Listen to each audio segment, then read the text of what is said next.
Have you ever really stopped to think about what a man is truly giving when he sleeps with someone? It's never just about his body, and it's not simply about performance. Without even realizing it, what he's offering is his soul, a soul that's hungry. Hungry for recognition, for affection, for that deep feeling of being chosen. But that offering often hides behind the mask of desire, lust, or physical urgency. It's never just skin against skin. There's a deeper current running beneath the surface. Because at the heart of it, a man has real longing, isn't just for sex. It is for the feeling of being seen, being felt, being accepted as whole, even when he's carrying broken pieces inside. When a man kneels before a woman's body and worships her with his touch, it's not simple pleasure he's chasing. He's searching for the love and warmth he didn't receive before. What appears physical is often deeply spiritual. What looks like lust can actually be an old emptiness, inherited through generations, disguised as power. When intimacy is genuine, it strips away the act and the performance, exposing the fragile truth that's been hiding behind the armor. And in that raw moment, Carl Jung's psychology comes to life. The body becomes a messenger. The shadow becomes a mirror, but only for those who are brave enough to break through the mask and face the sharp edge of truth. Jung never saw desire as just an instinct. To him, intimacy was a pathway, a bridge connecting the conscious mind with the unconscious. He once said, "Every act of intimacy reveals more than it seems." To Jung, desire isn't born in the body. It's born in the mind and spirit. Every move, every urge is rooted deep in the unconscious. Sex is an exchange of energy, of shadows, of unspoken intentions. And when the wrong woman enters a man's life, what should have been pleasure can turn into physical, emotional, and even spiritual exhaustion. That is why so many men feel empty after sex, not because of what happens to their bodies, but because of what happens to their souls. Every time you give yourself without truly being present, without real connection, you're trading away pieces of yourself for scraps of validation. A female body is sacred, but so is yours. And when two sacred spaces meet without awareness, they can create a storm of chaotic energy. You're not just having sex, you're opening doors. And not all doors lead somewhere safe. It's not just a physical exchange. It's an exchange of energy, and energy always leaves a trace. Whether we realize it or not, we carry parts of every person we've been close to, and they carry parts of us. Carl Jung believed that these invisible exchanges shape us in ways we often can't see until much later. Sometimes the effect is positive. You might walk away feeling inspired, lighter, or more at peace with yourself. Other times, the energy you've absorbed can weigh you down, leaving you anxious, restless, or even emotionally drained without understanding why. This is why Carl Jung often emphasized awareness. If you aren't conscious of who you allow close to you, you might be opening the door to influences that quietly reshape your thoughts, your feelings, and even your sense of who you are. The body might move on. The mind might try to forget. But the soul remembers everything. Some people think they can separate physical intimacy from emotional connection, but it's never that simple. According to Carl Jung, the unconscious doesn't draw that kind of boundary. Every deep encounter creates a psychic imprint, something that lodges itself in your inner world and subtly influences the way you think, feel, and relate to others. This is why certain memories resurface out of nowhere.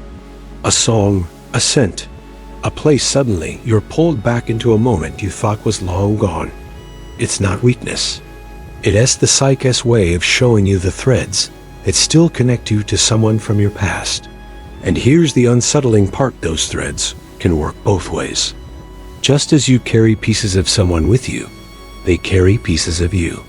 Your presence, your voice, your energy might still echo in their dreams or thoughts without them knowing why.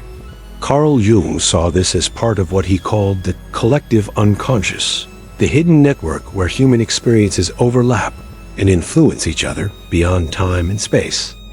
When you connect with someone on that level, it's not just about shared moments, it's about shared energy. Carl Jung believed that when two people open themselves to each other, they activate forces far older and deeper than their individual lives. Something archetypal comes into play: patterns of love, desire, longing, and even loss that humanity has carried for generations. That's why certain relationships feel faded, as if you've met before, even if you haven't. It's also why endings can feel like more than just personal heartbreak. They stir something primal, a grief that doesn't entirely belong to you. Jung would say that you've touched a universal story, and once you've lived a chapter of it, its echoes stay with you. This is the hidden reason why moving on isn't always about forgetting, it's about integrating. The psyche doesn't simply erase someone, it learns to carry the imprint in a way that doesn't drain you. It's about reclaiming the parts of yourself you left in someone else's hands and bringing them back into your own. When a man surrenders in intimacy, he isn't just showing his body. He is revealing hidden layers of his soul, the fears he masks with strength, the insecurities he buries beneath a confident exterior, and the quiet pains that have lingered from his past. Carl Jung would say that these hidden elements form part of the shadow, the side of ourselves we often refuse to face. Visceral intimacy isn't about sex alone. It's about being exposed, internally naked, even if externally everything appears composed. In that space between touches, in that fleeting glance, the child within him appears, the one who simply wanted unconditional love without having to earn it. That child's fear is far more revealing than any physical vulnerability could ever be. Many men crumble silently in that moment, holding up the mask of strength while their inner world trembles. Jung taught that the unconscious is always speaking, and during true intimacy, it often shouts. The body becomes a stage where the soul performs its hidden dramas, its invisible scars laid bare through the simplest of gestures. It's no wonder many men instinctively pull away when they feel too close. Facing intimacy means facing the emotional mirror, and not everyone is ready to confront who they truly are. A single touch, a quiet pause, a look, these can crack the armor and awaken emotions that have been buried for years. Carl Jung believed that such moments are where true psychological growth begins, though they are often uncomfortable and even painful. The collapse of masculine strength doesn't start with a dramatic event. It begins subtly, with one small gesture that slips past the defenses. And when that happens, a part of the self begins to awaken, a part that has been waiting for permission to surface. For many men, this awakening is terrifying because it challenges everything they believe about themselves and the way they must perform in the world. Most men grow up thinking that giving pleasure is about technique, about impressing someone or proving their worth. But real desire, the kind that connects soul to soul, goes far deeper. Giving pleasure can be a sacred act, a way to reconnect with the lost, delicate parts of oneself that society has long taught them to hide. Jung referred to this as embracing the feminine within the receptive, sensitive, and emotional side of a man that has often been suppressed. When a man truly surrenders in intimacy, he isn't merely touching the other person's body, he is touching the hidden parts of himself. Sacred pleasure is not about control or performance. It is about presence, total awareness, and allowing the body to become a mirror for the soul. Carl Jung often described this as the moment when the unconscious becomes visible, revealing truths that no words could ever express. In this ritual of connection, desire transforms from a purely physical urge into a profound exchange of energy. The body becomes an oracle, reflecting emotions, vulnerabilities, and long-buried sensitivities. In these moments, performance fades and authenticity emerges. Pleasure becomes healing because it is rooted in presence rather than validation, in giving rather than taking, and in recognizing the sacredness of both participants. But reaching this level of awareness requires courage. It means facing the fractured parts of yourself, the shadows, the fears, the cravings for approval, and choosing to remain present anyway. Many men avoid this, mistaking emotional exposure for weakness.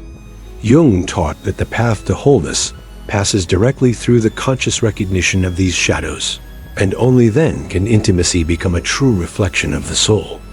For many men, desire isn't only about connecting with someone else.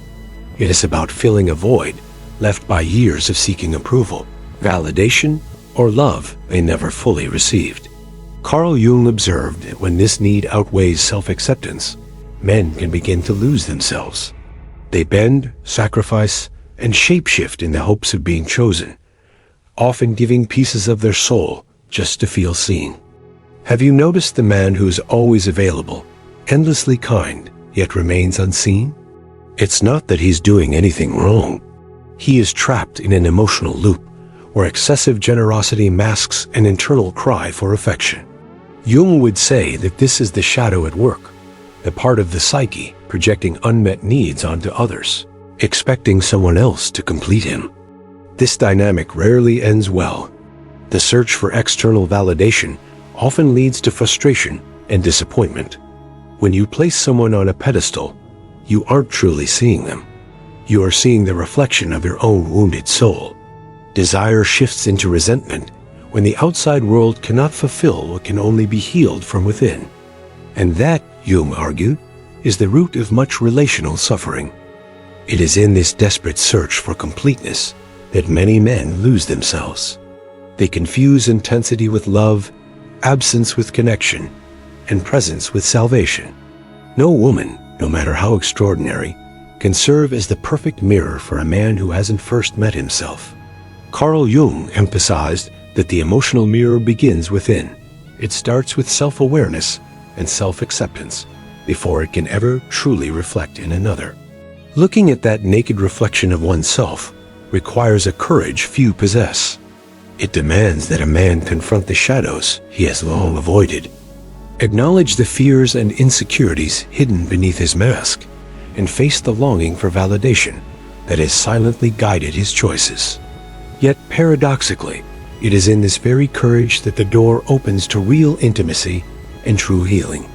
Most men spend their lives waiting to be validated a word of affirmation, a gesture that says, "You are enough," a touch that reassures them they matter. But external validation is fleeting.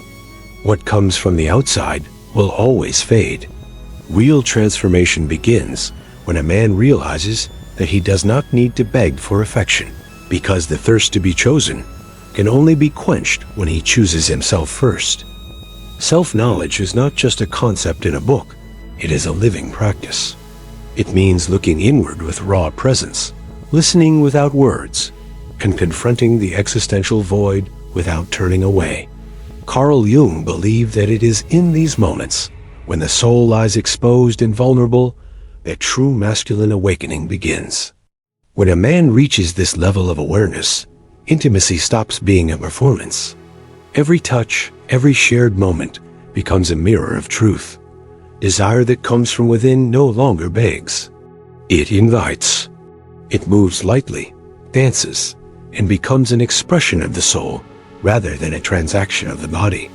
This is the transformation from ordinary sexuality into ritual, where sacred pleasure no longer springs from emptiness, but from fullness. In this state, the shadow is no longer something to fear. It becomes an oracle, offering wisdom, insight, and guidance. Silence, once a void, transforms into clarity. But reaching this place requires passing through the prison of the ego, removing, one by one, the masks of strength, control, and performative masculinity. In doing so, a man uncovers what the world tried to bury: his exposed, authentic humanity. Not every woman deserves access to your body, and even fewer should have access to your energy. When sex is unconscious, it becomes an open channel through which your life force can be drained without your awareness. Carl Jung understood that energy exchanges are subtle but powerful, shaping your emotions, clarity, and sense of direction. Some women carry unresolved wounds, emotional addictions, or disconnections from themselves. When you merge with that void, it consumes the most sacred parts of you, your clarity, your strength, your inner guidance. You may leave the encounter thinking it was pleasure, yet feel emptier than before. The emotional and energetic residue of their past experiences can enter your life without asking permission, subtly influencing your thoughts and feelings. Sex is never just a physical act. You are engaging with another person's energy, their traumas, and their unresolved emotional patterns. If you are not awake and conscious, that fusion becomes contamination, leaving you fatigued, apathetic, or confused. No amount of physical strength, self-confidence, or inspirational quotes can protect you if you continue to give yourself to people who live in chaos. It takes discernment, presence, and a new standard of conscious choice.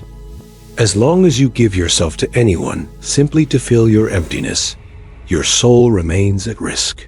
Over time, if this pattern continues, you may find that a part of you is lost and may never return. Carl Jung warned that unconscious choices repeat unresolved pain, turning relationships into cycles of trauma rather than sources of connection.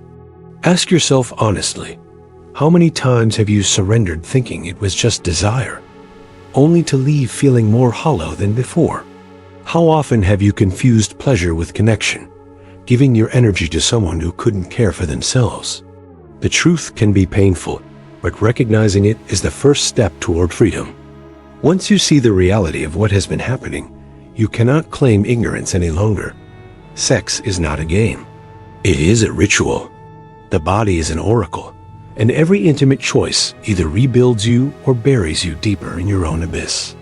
The question is yours to answer. Will you continue offering yourself fully to someone who only seeks a piece of you? Or will you demand a level of consciousness that honors the depth of your soul? If this message resonates, take a moment to reflect on what truly matters to you. Share it with those who are still asleep to these deeper truths. Subscribe and pay attention, because what we're uncovering isn't just about sex, it's about who you are when no one is watching. It's not performance, it's presence. Every act of intimacy is an opportunity to see yourself without masks, to connect with your own soul as much as with another person. When you approach relationships consciously, you begin to notice patterns, awaken awareness, and reclaim the energy you once surrendered unconsciously. This is where true transformation happens. Carl Jung consistently emphasized that self-awareness and conscious choice are the keys to escaping cycles of repeated pain. It's time to ask yourself, are you living in alignment with your soul, or are you giving yourself away to feel emptiness that only you can heal? Each intimate encounter is a reflection, a chance to honor or ignore your own boundaries and energy. The choice is yours, and the stakes are the deepest parts of your being.